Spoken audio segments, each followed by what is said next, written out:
káàbọ̀ sí orí ìkànnì wa Abinibi Studio.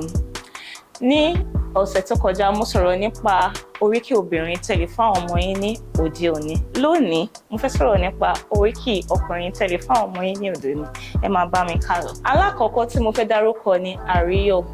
Àríyọ̀ jẹ́ àwọn ọmọ tó yẹ pé tó bá ti rí inú wọn máa dùn láti gbé ni. Ẹlẹ́gẹ̀ẹ́ tí mo fẹ́ dárúkọ lónìí ni àkànní. Àwọn àkànní jẹ́ a child that is special to have. Àwọn ló ń jẹ́ àkànní. Àwọn ọmọ àkànní jẹ́ àwọn ọmọ tó jẹ́ wípé wọ́n ṣe iyebíye láti ní. Àwọn ọmọ yẹn wọ́n special gan. Àwọn ló ń jẹ́ àkànní. Ẹlẹ́kẹta tí mo fẹ́ sọ̀rọ̀ lé lórí lónìí ni Àyìndé. Àyìndé jẹ́ a child who arrives when praised. Àwọn ni àwọn ọmọ tó jẹ́ wípé bó ṣe dé báyìí wọ́n yìn wọ́n ni, orí wọn wú. Àwọn ni Àyìndé. Wọ́n yìn wọ́n dé sílé ayé ni. Àwọn ló ń jẹ́ Àyìndé. Ẹlẹ́kẹta tí mo fẹ́ sọ̀rọ̀ lé lórí lónìí ni Àjàní. Àwọn ọmọ Àjàní jẹ́ àwọn ọmọ tó jẹ́ wípé a child who is valued and cherished. Àwọn ọmọ tó jẹ́ wípé wọ́n pọ́nlé, wọ́n dẹ̀ tún ṣe iyebíye. Wọ́n kẹ́ wọn, they are cherished and valued. Àwọn ló ń jẹ́ Àjàní. Torí ìjà ìṣẹ́gun tí wọ́n jà lé wọn lórí kó tó ní wọn. They are a child that overcome a battle. Àjàní. Àwọn ló ń jẹ́ Àjàní. Ẹlẹ́karùn-ún tí mo fẹ́ sọ̀rọ̀ lé lórí lónìí ni Àkànbí. Àkànbí jẹ́ àwọn ọmọ tó jẹ́ wípé who is consciously born deliberately. Àwọn ọmọ Àkànbí jẹ́ àwọn ọmọ tó jẹ́ pé wọ́n mọ̀ọ́mọ̀ bí wọn sílé ayé ni. Àwọn ló jẹ́ Àkànbí. Ẹlẹ́kẹ̀fà tí mo fẹ́ sọ̀rọ̀ lé lórí lónìí ni Àyìnlá.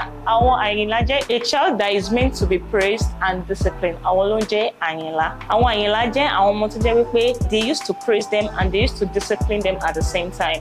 Àwọn ọmọ tó jẹ́ wípé wọ́n máa ń kẹ́ wọn ni at the same time wọ́n dẹ̀ máa ń bá wọn wí. Àwọn ló ń jẹ́ Àyìnlá. Ẹlẹ́keje tí mo fẹ́ sọ̀rọ̀ lé lórí lónìí ni Àsàmú.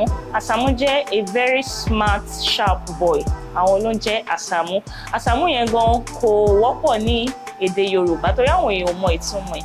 Lónìí mò ń sọ ìtumọ̀ Àsàmú fún yín.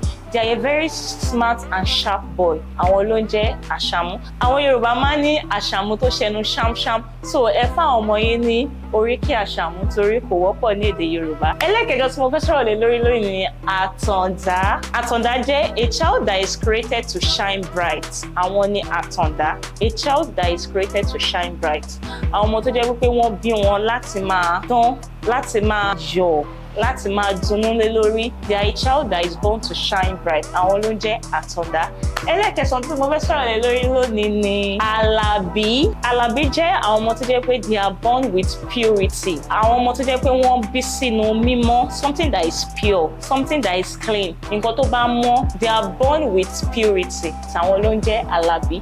Ẹlẹ́kẹfà tí mo fẹ́ sọ̀rọ̀ lé lórí ibi tí màá ti mú ní ìdádúró lónìí lélẹ́yìí. Òun ni Àríyọ̀. Ṣé gbọ́ mi? Ẹlẹ́kẹwàá tí mo fẹ́ sọ̀rọ̀ lé lórí lónìí ni Àríyọ̀.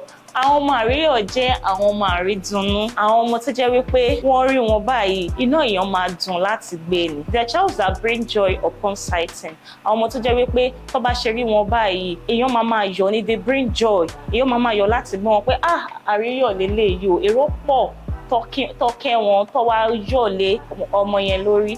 Àwọn ló ń jẹ́ Àríyọ̀. Ibi tí màá mú ní ìdádúró dé lónìí lélẹ́yìí. Ẹ subscribe sí channel mi. Àwọn oríkì oríṣiríṣi ọkùnrin ló wà o. Mo kàn dárúkọ 10 nínú oríkì ọkùnrin ni o. Ẹ̀yin náà bá mi kọ sí comment section àwọn oríkì tó kún tó jẹ́ pé ẹ mọ̀ pé èèyàn lè fún àwọn ọmọ wọn ní òde òní.